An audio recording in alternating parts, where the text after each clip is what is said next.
Charleston White built his entire career on one idea. Everybody else is lying, and he's the only one willing to tell the truth. He's made a living calling rappers snitches. And you a snitch. It's documented that you snitched. Exposing industry frauds. You came to provide y'all the structure, and it's gonna benefit me and my family. Why would I turn you down? Do you turn down the pregnant drug addict who's trying to buy crack from you, brother? And positioning himself as the realest voice in hip-hop commentary. I will go down in history for I killed drill rap. I brought out the black consciousness where I killed that shit. King Von Death didn't kill it, I killed that shit. The problem is that the list keeps getting fact-checked. Court documents, Instagram lives, his own interviews, the receipts have a way of surfacing from a snitch rumor that got demolished by official paperwork. Durk beat a case putting it on Von, snitched on his dead partner. To a gun threat he admitted he fabricated on camera. I came to the internet and lied and said they cuffed a gun. He pretended like he had a gun, but he made a threat. White has been caught on the wrong side of the facts more times than he'd like to admit. This is 10 times Charleston White says something loud, and the internet, or reality itself, brutally checked him for it. Lil Durk snitch allegation. Of all the lies on this list, this one did the most damage. In November 2023, Charleston White went viral claiming that Lil Durk had cooperated with police to beat a case, specifically that Durk had snitched on King Von, his own partner, to walk free after their 2019 arrest together in Atlanta. Durk beat a case putting it on Von, snitched on his dead partner. It's the word on the street. Come on, my nigga. See, Durk wasn't no killer. Von was. The clip spread fast because the rumor had been floating around for years and White was willing to say it directly. The problem is that the actual case documents tell a completely different story. Earlier that same year, Lil Durk had posted paperwork from the 2013 Chicago arrest directly to his Instagram stories to shut this rumor down. Documents that showed he refused to cooperate with police, said nothing, and asked only for his lawyer. The records were publicly available. White either hadn't seen them, didn't care, or saw them and kept pushing anyway. This wasn't a gray area interpretation. Court documents said one thing. White said the opposite and called it fact. What makes this case stand out is the stake. King Von was one of the most beloved rappers out of Chicago. He was killed in November 2020, accusing his closest friend and label head of selling him out, with zero evidence, is the kind of claim that follows an artist for years. White kept repeating it even after the paperwork surfaced. The Durk snitch narrative continued circulating on social media, long after it had been factually debunked, and White's version was a significant reason why. When Durk was actually arrested on weapons charges in 2024, White jumped back on the story, treating it as confirmation of a point he'd never proven in the first place. The Soulja Boy Mason. In July 2022, Charleston White and Soulja Boy had a physical confrontation in Miami during Rolling Loud weekend. Both sides agreed on the basic facts. Soulja approached White, White sprayed Mace, and it hit Soulja and members of his crew. What they completely disagreed on was the why, and specifically, who was afraid of whom. White's version, delivered on Instagram Live while laughing and puffing his cigar, was that Soulja and his squad rolled up on him while he was standing outside a shoe store. They don't know if they had been tased. They didn't know what had happened to that motherfucker. According to White, he calmly assessed the situation, decided Mace was the right response, and handled business. Soulja Boy went live the same day and completely dismantled the hero narrative. His version, White saw Soulja's crew coming, panicked, reached into his girlfriend's purse, grabbed her mace, and ran. Talk all this gangster shit, all this crazy shit, and reach in your girl purse and start spraying pepper, running nigga, like it's a trail, running with pepper spray. What the fuck? He wasn't denying the macing happened. He was clowning the way it happened, specifically that White grabbed the mace and fled rather than stood his ground.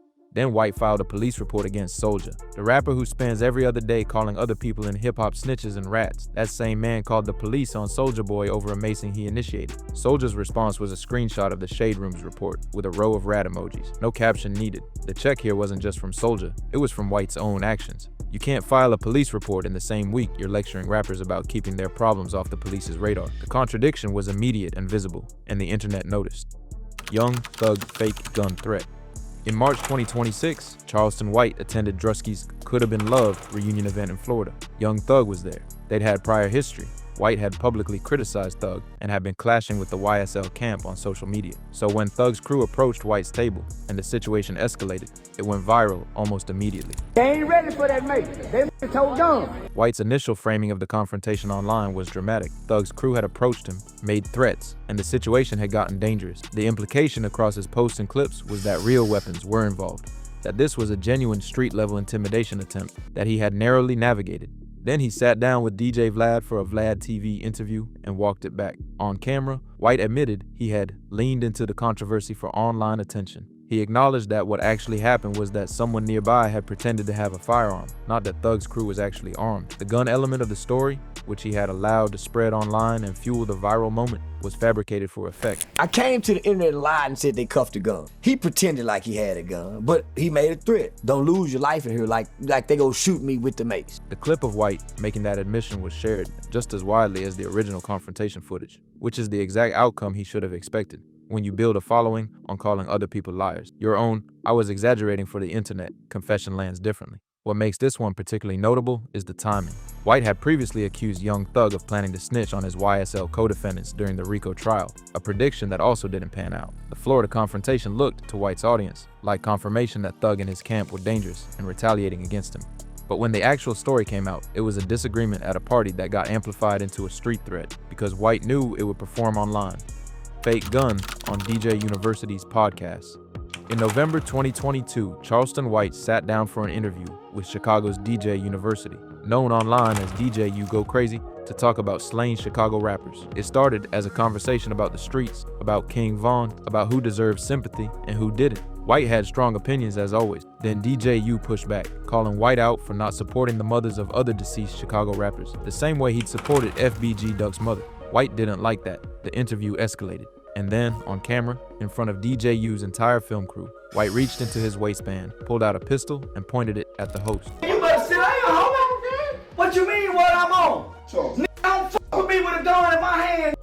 The crew stood up. People in the room urged White to put it down. The interview ended shortly after. The clip went viral within hours. Millions of people watched a man pull a firearm on a podcast host over a question about charity work. Days later, White posted a video explaining himself, and the explanation was that the gun wasn't real. That was not a real gun, for one.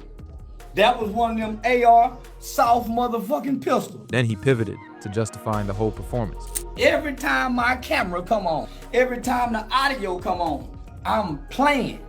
He playing? Yeah, I'm playing. He playing dangerous. I don't give a damn about playing dangerous. They pay for this kind of shit. And guess what? I call it hazardous pay. So the man who has spent years calling out rappers for faking toughness, for performing street credibility they don't have, for selling an image that doesn't match reality, that same man pulled a toy gun on a podcast host to manufacture a moment. And when it worked, when the clip did numbers, he called it hazardous pay and moved on. The defense was almost more revealing than the incident. White didn't say he made a mistake. He said it was a business decision. That's a version of honesty, technically, just not the kind he usually claims to be selling. Young Thug snitch allegations. Before the Florida confrontation, for the Vlad TV admission, White had already been building a specific narrative about Young Thug for years. When the YSL RICO case was active and Thug was facing serious federal charges alongside his co-defendants, White went on Say Cheese TV and made a flat prediction. Thug was going to cooperate with prosecutors. He was going to testify. He was going to give up his people to save himself. I'm always willing to bet with any rapper, if they keep Young Thug ass locked up 6 more months in the conditions he in, he'll tell to get out of jail too. He about ready to break. You can hear it in his voice. White framed this not as speculation, but as inevitability, the kind of confident declaration he uses to signal insider knowledge he may or may not actually have.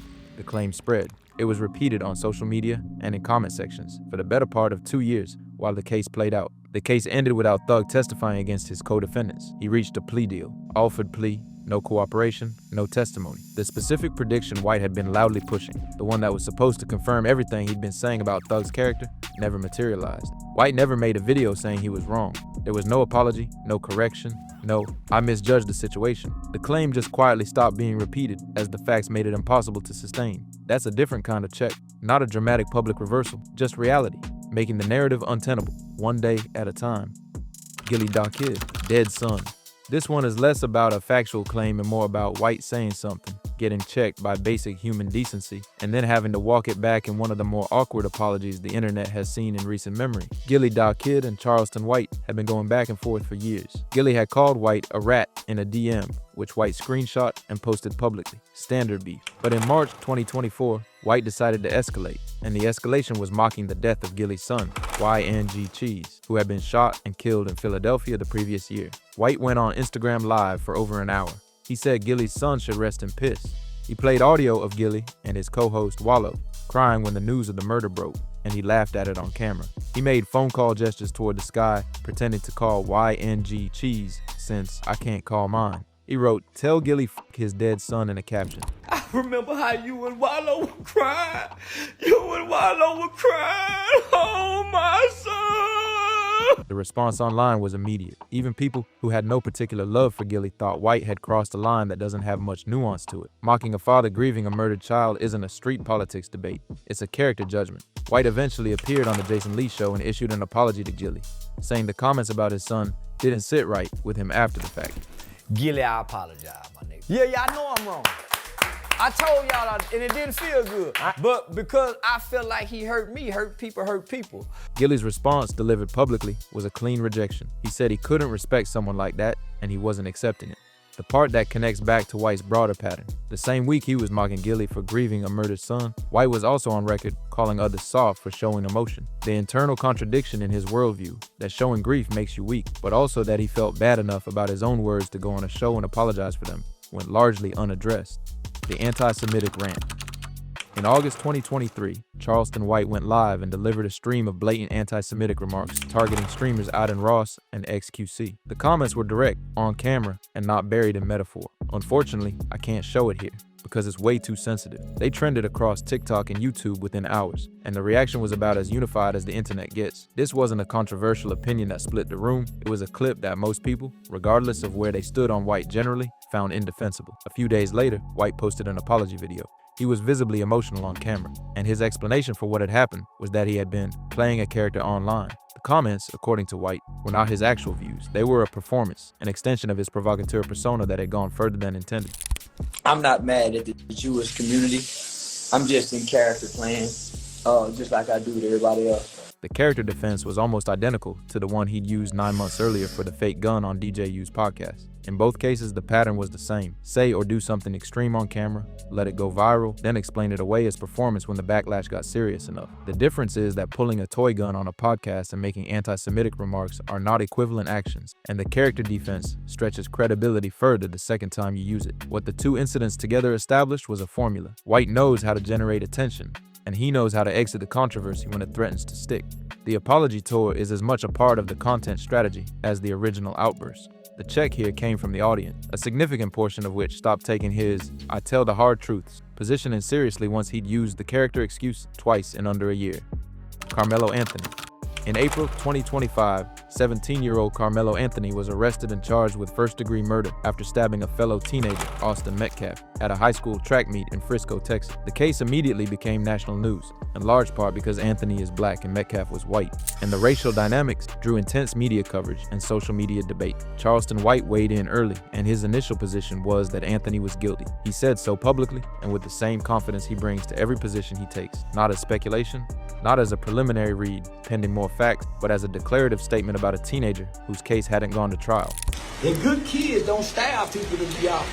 This is a kid with some trauma. Let's get the background story first. Then White met with Anthony's father. He spent time actually learning the details of the case, that Anthony allegedly hadn't brought the knife to school, that the confrontation was initiated by Metcalf and his brother, that the circumstances were significantly more complicated than the initial reporting suggested. And White, to his credit on this one, reversed course completely and on camera. I want to take the time to apologize to Carmelo Anthony's family. Man, I was all the way wrong about that kid. I was all the way wrong about that kid, homie. I was under the impression that he brought a knife to school. He didn't take a knife to school. He didn't even know these two white boys. These two white boys just came over there with him because he was with another kid that knew those white boys. The reversal itself is actually the most self-aware moment on this entire list. White admitted, unprompted, that he had rushed to judgment without knowing the facts, which is precisely what critics have accused him of doing for years, across every topic he touches. The difference here is he said it out loud. Social media's reaction was split. Some people respected the accountability, others pointed out that he'd spent months helping to shape public opinion against a teenager based on assumptions he later admitted were wrong. The check in this case wasn't a leaked document or a contradicting Instagram live. It was White's own conscience catching up to his mouth, which, given the list of incidents we're working through, is not a common occurrence. The cat cruelty arrest. In October 2024, Charleston White was arrested in Texas on charges of aggravated assault and animal cruelty. The specific allegation was that he had pepper sprayed a cat.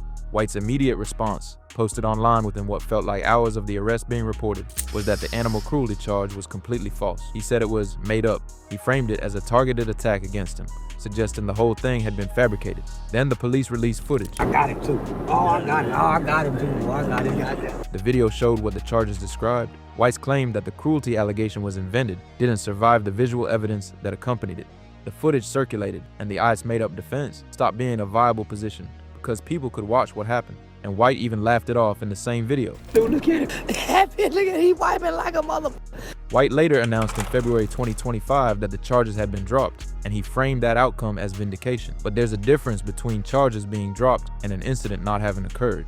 And the footage that contradicted his made-up claim was still out there, still circulating, regardless of what happened in court. This wasn't the first time either. White had faced a similar animal cruelty charge in December 2023, roughly 10 months before this arrest. The pattern was consistent enough that "it's all fabricated" became a harder sell each time he used it. The Soulja Boy police report, the fake gun, the character defense, the made-up claim, what runs through all of it is the same instinct. When caught, deny first, then manage the story as the evidence surfaces. Sometimes it works, but sometimes the footage is already out. The Fort Worth shooting. Every other case on this list is Charleston White making a claim that got checked. This one is different, and it belongs at the end because it reframes everything that came before it. In January 2026, a new account on X posted that Charleston White had been shot 3 times in Fort Worth, Texas, and was in critical condition. The story spread fast, partly because White's name carries enough weight in hip-hop commentary circles to make the rumor travel, and partly because his lifestyle and the people he antagonizes make the scenario feel plausible to anyone who follows him casually. White went on Instagram the next day and shut it down directly. Somebody said I got shot in Fort Worth. I don't live in Fort Worth. I ain't lived in Fort Worth in years. I stay in Miami. I've been in Miami. I don't live nowhere where there ain't no water. His manager also confirmed to multiple outlets that White hadn't even been in Texas for close to a week. The reason this closes the list is because of what it reveals about the information ecosystem White operates in. He has spent years making unverified claims about other people, rappers, teenagers, public figures, and watching those claims spread because his name and his confidence give them traction. The Fort Worth rumor is the same engine running in the opposite direction. A fake account, a plausible story, a name with enough gravity to make it travel. And suddenly, the man who built a career on exposing others is the subject of a viral lie he has to go out of his way to correct. Charleston White's whole pitch is that he's willing to say what everyone else is afraid to say. And sometimes, genuinely, he is. But this list exists because being willing to say something and being right about it are two completely different things. And White has consistently confused the two. Court documents, his own admissions, rejected apologies, and police footage have all taken turns correcting the record that he claims to be setting straight. What this list actually documents isn't a liar so much as a man who moves faster than the facts and rarely slows down to account for the damage when the facts catch up. Drop a comment and let us know which case on this list surprised you the most. And if you enjoyed this, subscribe. See you in the next one.